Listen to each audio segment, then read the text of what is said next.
I am Krishnakar Kummari from India, CSM Working Youth Group Coordinator. So I would like to give my intervention on point 3, the increase equitable access to resources. Implementation of the key human rights based on instruments, particularly UNRWA or the UNDFF, but maybe also UNRIP, CEDAW, CRC, ICE, SCR might make human rights more powerful. Food sovereignty is one of our top priorities. Focus on rights, not simply access to resources. Emphasize collective land tenure, land grabs. So I would like to go for the point number 1, important to include land tenure, not only access, conservation and protection. Why these 3 only a focus on policy programs? We could go beyond and include legal frameworks and normative work, also binding legal frameworks. We should include customary land laws and could also limit access to land at intergenerational level, foster intergenerational renewal. And I would like to give my intervention on point C, cooperatives as a spaces that can strengthen youth capacities and access is important, but we need to have more detailed. It's important to include a real participation of youth in the process to facilitate access land or provide assets.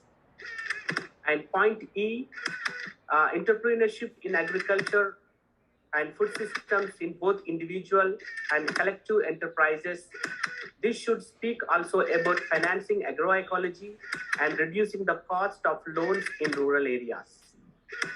There should be a mitigation of financial risk for young people and education of basic finances. And point G, this point only talks about entry engagement of supply chains. It should include the need of strengthen local and territorial markets for young people to generate economic empowerment and autonomy. There should be a focus of national markets. Alternative markets based on short supply chains poses significantly lower barriers for youth to enter markets. They have also high potential to drive youth agency based on equitable shares of sustainable food supply chains and food youth engagement in price premiums and certification systems. Alternative markets based on short supply chains should be mentioned at least alongside certification because they often hold a higher potential for price premiums with lower barriers of entry.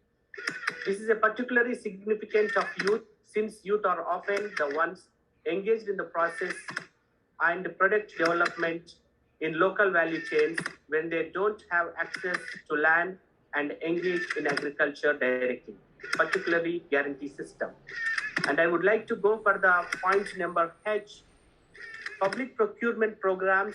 It is critical to mention contract framing, farming, as this is an indicator of intensive agricultural system which are controlled by the corporate sector. But the state should engage and regulate corporate activity. Thank you very much for the floor.